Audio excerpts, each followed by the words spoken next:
बहुत ही कम ऐसा होता है जब दो अलग अलग देशों के खिलाड़ियों को अंतर्राष्ट्रीय स्तर पर एक ही झंडे के नीचे देखा जाए।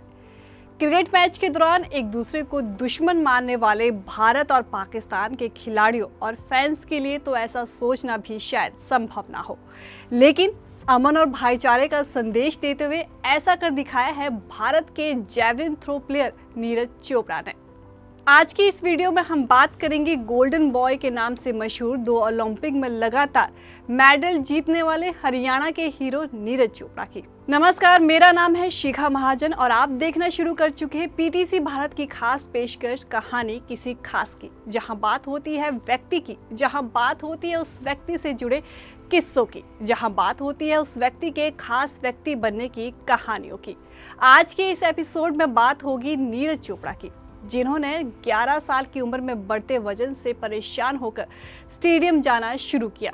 लेकिन किसे पता था कि स्टेडियम जाना ही नीरज चोपड़ा को स्वर्णिम इतिहास रचने के करीब ले आएगा।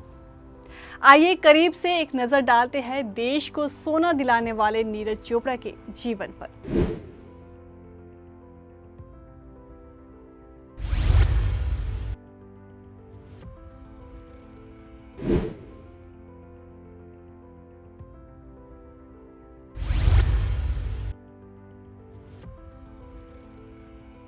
तारीख थी 24 दिसंबर और साल था 1997। इसी दिन हरियाणा के पानीपत जिले के खंडरा गांव में नीरज का जन्म हुआ। नीरज एक छोटे किसान परिवार से आते हैं। उनके पिता सतीश कुमार चोपड़ा एक किसान है। उनकी मां सरोज देवी एक गृहिणी है। नीरज की 2 बहनें भी हैं। हरियाणा से आने वाले नीरज की रुचि बचपन से ही खेलों में थी, लेकिन उनके गांव में खेल की सुविधाओं की कमी थी। नीरज बचपन में अपने बढ़ते वजन से परेशान थे। जितने फिट और फुर्तीले नीरज आज दिखते हैं, बचपन में वे ऐसे नहीं थे। 11 साल के भारी भरकम नीरज को उनके परिवार ने वजन कम करने के लिए खेलों में शामिल होने के लिए कहा था। यहाँ से नीरज की खेल यात्रा का आगाज होता है। 11 साल की उम्र से ही नीरज के परिवार वालों ने उन्हें स्टेडियम भेजना शुरू कर दिया था। नीरज पानीपत के शिवाजी स्टेडियम जाने लगे।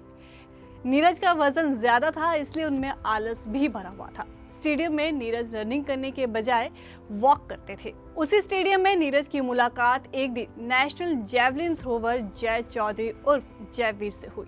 एक बार जयवीर ने उन्हें भाला फेंकने को कहा। पहली बार हाथ में भाला आने के बाद नीरज ने जब उसे फेंका तो जयवीर दंग रह गए। जयवीर ने बताया था कि नीरज ने पहले ही प्रयास में 40 मीटर दूर भाला फेंक दिया। किसी भी नए खिलाड़ी के लिए ये शानदार थ्रो था। नीरज को पता चल गया था कि उन्हें आगे क्या करना है। जब नीरज ने जैवलिन थ्रो में कैरियर बनाने की सोची तो उनके परिवार वाले हैरान हो गए, लेकिन उन्होंने कभी नहीं सोचा होगा कि नीरज की यही जिद पूरी दुनिया में नीरज और भारत का लोहा मनवाएगी। साल 2011 में बेहतर सुविधा के लिए नीरज और जयवीर चौधरी पंचकुला शिफ्ट करके ताऊ देवीलाल स्पोर्ट्स कॉम्प्लेक्स में नीरज ने अपने टैलेंट को निखारा। नीरज ने स्टेट लेवल जूनियर चैंपियनशिप और जूनियर नेशनल चैंपियनशिप में गोल्ड मेडल जीता। साल 2013 में नीरज ने यूक्रेन में हुए वर्ल्ड यूथ चैंपियनशिप में हिस्सा लिया। यहाँ उनके हाथ कोई सफलता तो नहीं लगी, लेकिन वे आगे के लिए तैयार हो चुके थे। बात अब नीरज के पहले इंटरनेशनल मेडल की। साल 2014 में नीरज ने बैंकॉक में हुए यूथ ओलंपिक के क्वालिफिकेशन में सिल्वर मेडल हासिल किया। साल 2016 में जूनियर वर्ल्ड चैंपियनशिप जो कि पोलैंड में होनी थी, उसमें नीरज से एक मेडल की उम्मीद की जा रही थी। इस टूर्नामेंट में नीरज ने 86.48 मीटर तक भाला फेंका। इंटरनेशनल रिकॉर्ड बनाते हुए गोल्ड मेडल अपने नाम कर लिया। नीरज के लगातार रिकॉर्ड तोड़ प्रदर्शन को देखते हुए भारतीय सेना ने उन्हें जूनियर कमीशन ऑफिसर बनाते हुए नायब सूबेदार की पदवी दी थी। इस बीच नीरज ने साउथ एशियन गेम्स और एशियन चैंपियनशिप में गोल्ड मेडल जीता। 2019 में नीरज को कंधे की चोट के कारण सर्जरी करवानी पड़ी, जिसके वजह से वो खेलों से दूर हो गए। फिर जनवरी 2020 में 87.86 मीटर दूर भाला फेंक नीरज ने टोक्यो ओलंपिक में अपनी जगह बनाई। कोरोना के कारण नीरज खेलों से दूर हो गए, लेकिन टोक्यो ओलंपिक के 7 अगस्त 2021 के जैवलिन थ्रो के मुकाबले में नीरज ने इतिहास रच दिया। 87.58 मीटर दूर भाला फेंक नीरज ने देश के नाम गोल्ड मेडल हासिल कर लिया। नीरज भले ही कामयाबी के चरम पर पहुंच चुके हो, लेकिन उनका जुड़ाव जमीन से बना हुआ है।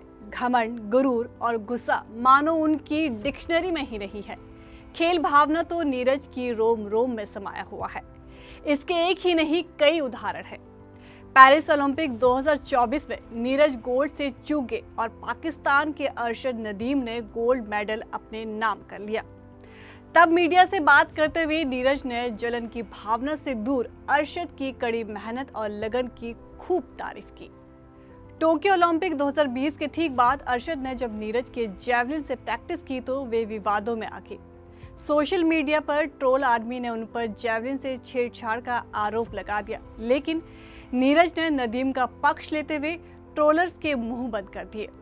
साल 2023 में हंगरी के बुडापेस्ट में आयोजित वर्ल्ड एथलेटिक्स चैंपियनशिप में नीरज ने गोल्ड मेडल हासिल किया। तब फोटो सेशन के दौरान उन्हें अरशद के साथ फोटो खिंचवाने के लिए कहा गया। दरअसल दोनों को अपने अपने राष्ट्रीय ध्वज के साथ फोटो क्लिक करवानी थी।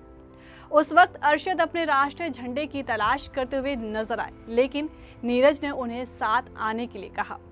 एक ही फ्रेम में तिरंगे के साथ दोनों की वो फोटो सोशल मीडिया पर लोगों ने काफी पसंद की। नीरज का अपने देश, अपनी संस्कृति, अपनी माटी और अपनी भाषा के प्रति विशेष लगाव है। हाल ही में एक प्रेस कॉन्फ्रेंस के दौरान जब एक पत्रकार ने उनसे अंग्रेजी में सवाल किया तो नीरज ने सवाल को हिंदी में दोहराने के लिए कहा और अपना उत्तर दिया। इतना ही नहीं, करोड़ों के मालिक नीरज ने अभी भी अपनी जन्मभूमि नहीं छोड़ी है। इतनी शान और शौकत हासिल करने के बाद भी नीरज किसी शहर में नहीं रहते। उन्होंने अपना नया मकान पानीपत के खंडरा गांव में ही बनवाया है। ये थी हरियाणा के खंडरा गांव के नीरज की गोल्डन बॉय नीरज चोपड़ा बनने की कहानी। पीटीसी भारत के इस खास एपिसोड में आज के लिए इतना ही।